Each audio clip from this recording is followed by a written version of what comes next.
Let's bring in Hollywood divorce attorney David Glass for more on this. David? People going through divorces are going through some of the hardest times of their lives, and a lot of what they're going through is emotional. And in any divorce, there's a huge sense of loss, and loss of relationship, of money, some friends.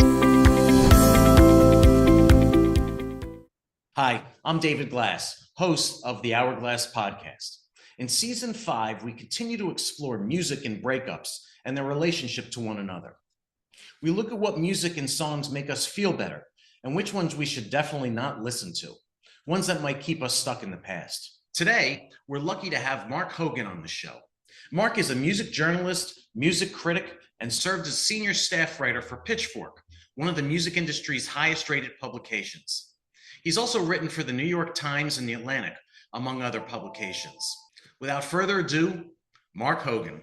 So my first question to you, Marc, is how did you get into music journalism in the first place? When I was growing up, it was like doctor, lawyer, accountant. Those were the jobs that you had to choose from.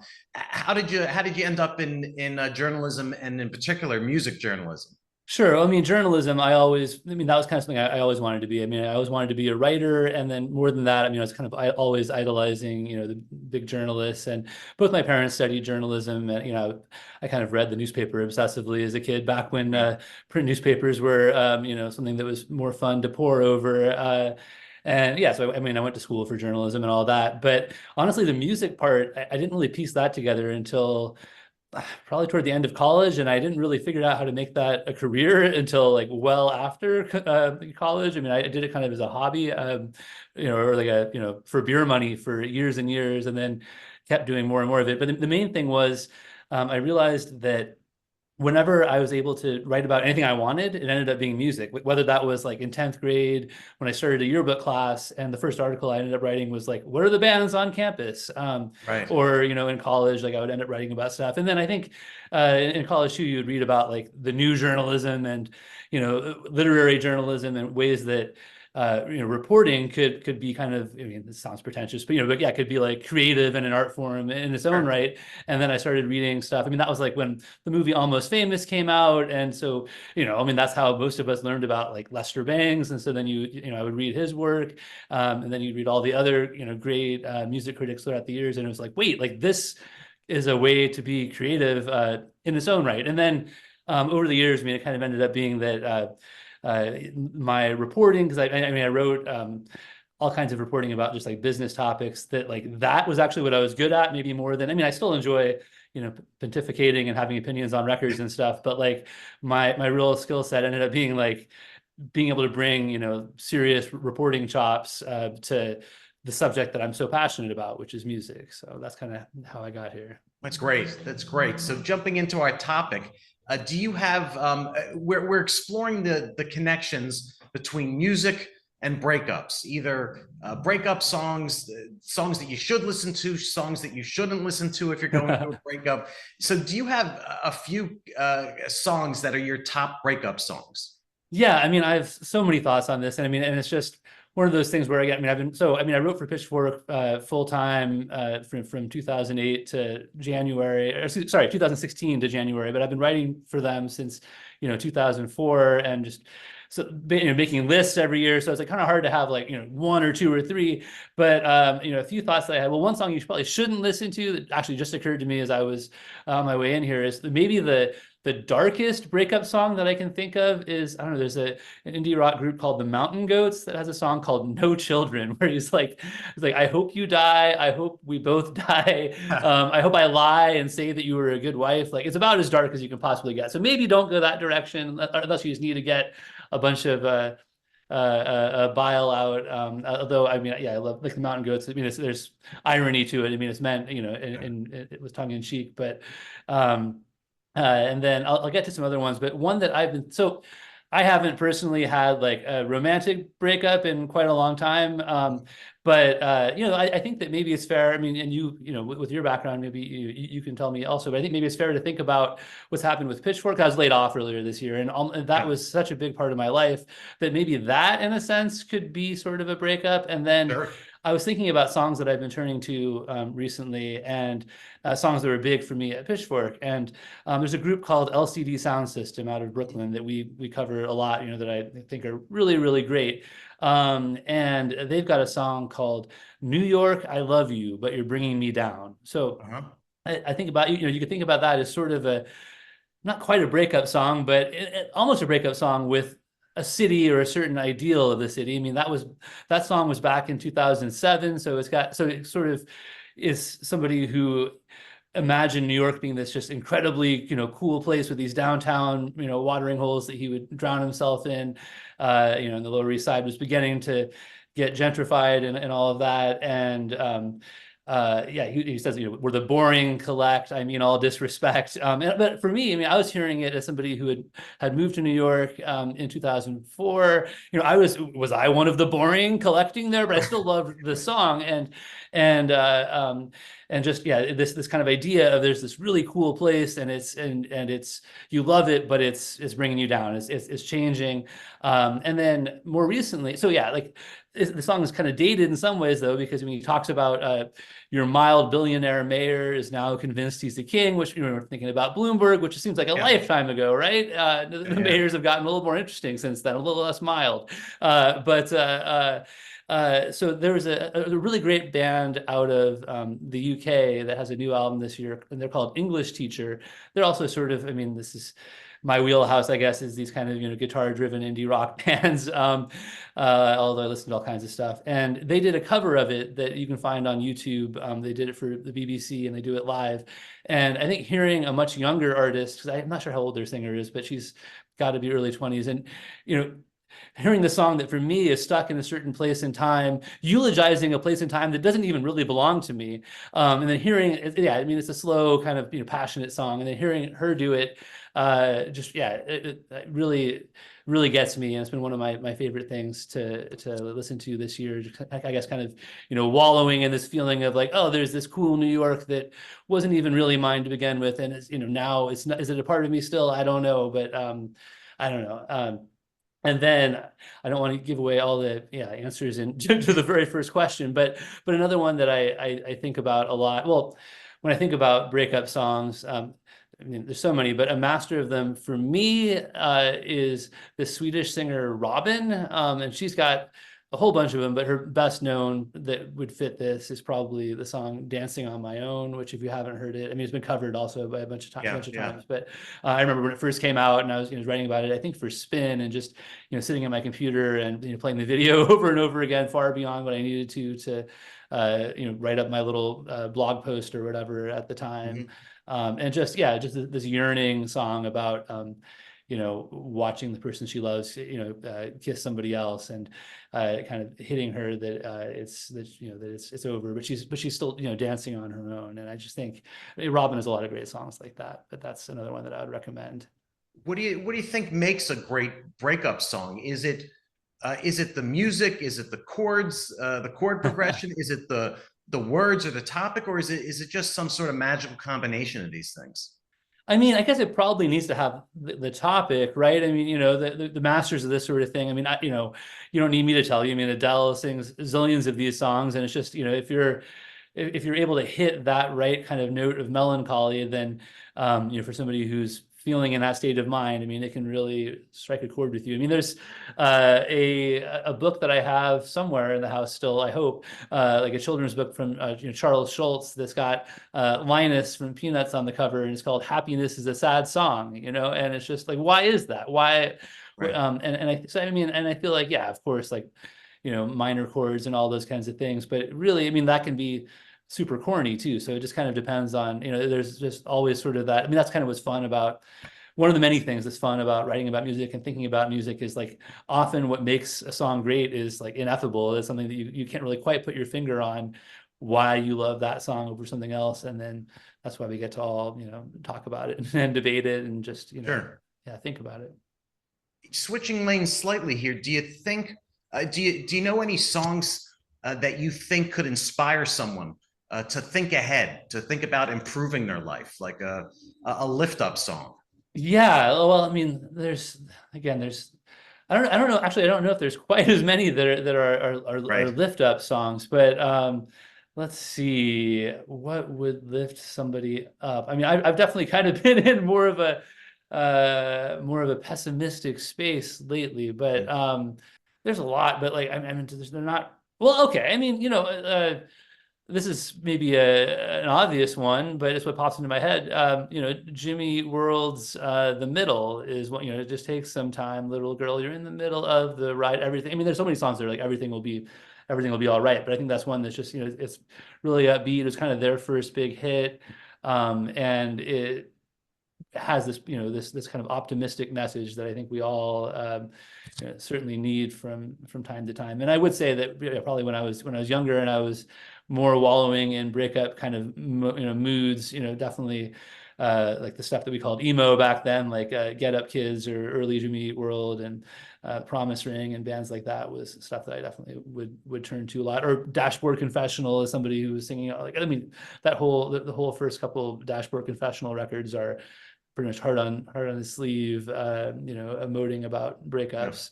Great. What thinking back on all the writing you've done about music, is there a particular story or review that you've written that really stands out as sort of different or striking in the genre? Sure. I mean, there's a few things, and I mean, probably, I mean, I guess like the biggest thing that I've done is again, like I said, I kind of do a lot of the investigative stories. And so there's a band that we were closely associated with, Pitchfork. The band is Arcade Fire. And, they were kind of blowing up when Pitchfork was. And I mean, I actually interviewed their lead singer in 2004 for like a little publication in Chicago. And then a couple of years ago, we kind of got a tip about some young women who were saying some things about the singer, and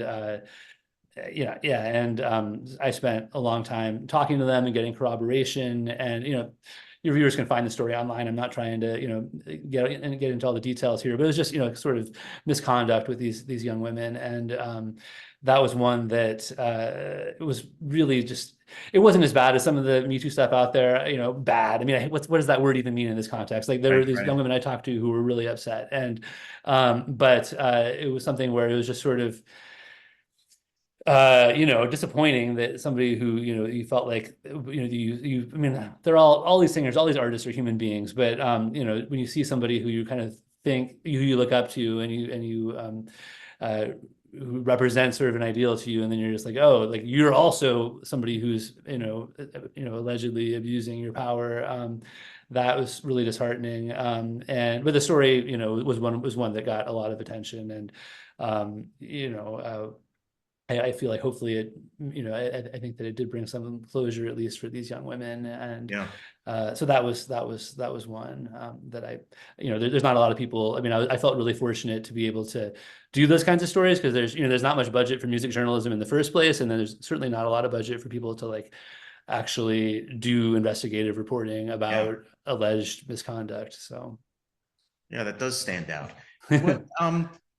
I've been thinking a lot lately about concert going, and sort of it's, I don't know, maybe it's not a current trend, but the trend of these aging groups, the Stones, the Eagles, Dead and Company, doing these shows that people love, and they get huge crowds for it. And I've been to some of those shows, and they're always fun to sing along to. But does that do anything to the music industry? That's what I was wondering about this morning when I was preparing to talk to you. Right. I mean, that's definitely something that's a big concern of mine. I mean, sure. And like, I think all those artists, I mean, we love them. They should be able to get paid, and, there's nothing wrong with enjoying them and going to see them. But I do worry, the little venues that they would have started at seem to be dying out, I live, I mean, I've, like I said, I mean, I used to live in New York, but I mean, I live in Des Moines, Iowa, of all places. My wife is from here. And like, we had like a little, a little independent venue downtown that I absolutely adored. And it wasn't anything, fancy, but like that's where the bands could come through and play. And now that's closed up, and like there's Live Nation has come in and they own stuff and charge $15 for parking, which is an outrage out in the suburbs of Des Moines. Let me tell you, people get really worked up about paying for parking. But no, beyond that, I mean, like I'm like it just, you also read articles. There's a great one in the Guardian recently. There's a great one in the Chicago Reader, I think last year, about it's just kind of becoming unaffordable for these smaller bands to tour, which it used to be how the smaller band, like when first downloading Napster came along, and then Spotify, it was like, well, okay, most people can't make that much money off of their albums anymore, but look, you can go out and tour, and that's how you'll make your money. So it went from in the 90s, you tour to promote your record, to you put out an album to promote your tour. And then now the sad reality is, for a lot of these artists, like it's not even worth it to tour. And you see bands, various artists, canceling tours, or having to downsize them. I mean, this is maybe a bit of a different example, but just recently, the Black Keys had to downsize from arenas. I think there might be more going on to that, but it just definitely, it feels like we're in a moment where what's already familiar and big is just like what, because especially if it's being run by giant corporations, they want like a reliable buck. And it makes me worry about, well, who's going to be big in 20, 30 years? Like is this just gonna be an AI version of Mick Jagger forever? Right. It's that's the question. In their 80s and their 70s, it's the Eagles' final tour, and it's got to be their third or fourth or possibly fifth final tour. How many times has hell frozen over? Yeah. The Who, how many times have they done a final tour? This is it. We're not touring after this, and then they come out again. It's but it's I just wondered, is it suppressing new music because the money is going into these giant tours that then collect a lot of money, but nothing into development? Yeah, I mean, I think it'd be hard to like track the, I don't think that like that money. Well, I guess what you would say, no, I mean, sorry, let me backtrack. I mean, it'd be hard to like actually do the math and like quantify like, oh, like, there's money going to these guys, it's not going to these guys. But when it comes to the fans, I mean, the fans definitely only have a limited budget, and you can go on social media easily or look at articles, and you can see people who are like, well, I can only go to one or two one or two concerts this year, because if you're spending that much money on and I'm not going to name any artists, I'm not trying to badmouth any of them, but if you're spending that much money on any particular superstar's concert, then you can't afford to go out for something more modest on a different night. It's a real problem if you love you love music the way that I do, and see it as a whole ecosystem that needs to be healthy. I mean, culture is culture is an ecosystem. It's not something that like it's not something that can operate just purely on this kind of like financialized logic. I don't know. Yeah, I do hope that we find some ways to support bands and artists and rappers and singers that are just starting out. Sure. And then the other side of the coin is that with all of the ways to sort of self-publish music and self-promote it and put it out on social media, I guess in some ways there are more opportunities for people to get their music out there. It's just whether it's getting heard.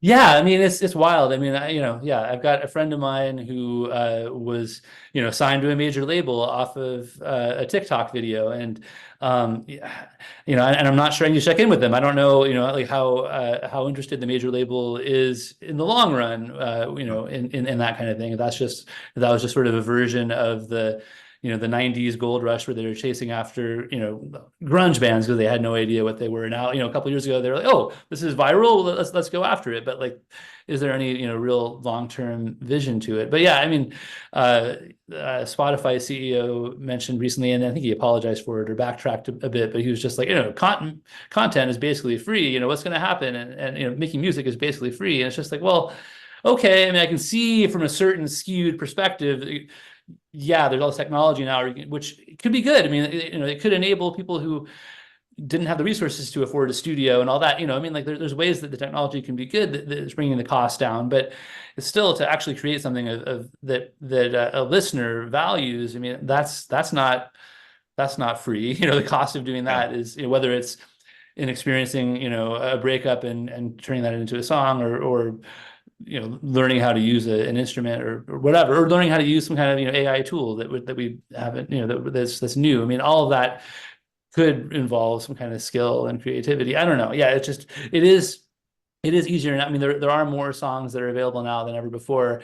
But I guess that's also kind of why we need music journalists and, people who listen to a lot of it and think about it a lot to help sift through it. And that Sure. whole kind of layer. I mean, there is some curation at like Apple Music or whatever, where there's some human beings you can tell who are there, who are writing up descriptions of it and putting it on different playlists. But like, yeah, we kind of need to make sense of all of this stuff that's being just thrown at us for a monthly fee. Yeah, absolutely. And to wrap up, every once in a while, I'll grab a rock and roll documentary book, a biography, an autobiography. Do you read any of those, and do any of them stand out? The one that I read that I really enjoyed was Dave Grohl's. It's a couple of years back now. It was a really fascinating look at him moving up through the ranks, jumping in with Nirvana, then figuring out what he wanted to do on his own. But do you have any favorites from that area of books? Yeah, I mean, I got, a lot of books behind me. Some of them are criticism. I mean, I don't even think I have this here, but I mean, the one you got to read is the Miles Davis autobiography. I think it was more of an as told to, but it's written in his voice. And that one is just, if you ever want to get into jazz, that's a good place to start. And it's just a really essential book. And then what else do I have? I've got a couple of new books back there. They aren't memoirs or autobiographies, but they're biographies. There's one on Arthur Russell, who was sort of he was like right at the intersection of like disco and the avant-garde, and actually was from Iowa of all places, if you can believe it. And he died in the 90s and then kind of became sort of a cult hero. I've got a biography of him back there that either just came out or is just coming out. And I also just got in the mail an advanced copy of a new book about the late rapper MF Doom, who was sort of famous for performing with a mask. So you didn't even always know for sure if he was actually there performing. I guess it's sort of like Daft Punk or something. But just really, great wordsmith, and died far too young. And I'm excited. I have not started reading that one yet, but I'm excited to dig into that. But yeah, a lot of these books back here are also, criticism or all kinds of things from over the years. Great. It's been a pleasure talking to you. David, thanks so much.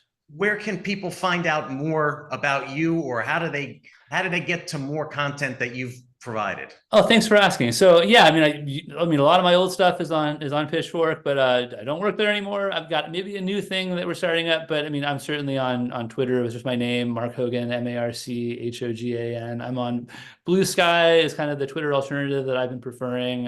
It's the same, MarcHogan. I'm on LinkedIn. I don't know.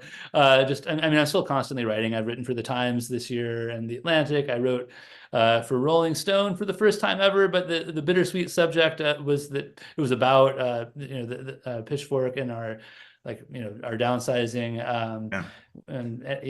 so basically I write lots of places, and I'll be around talking about music wherever you want to see it.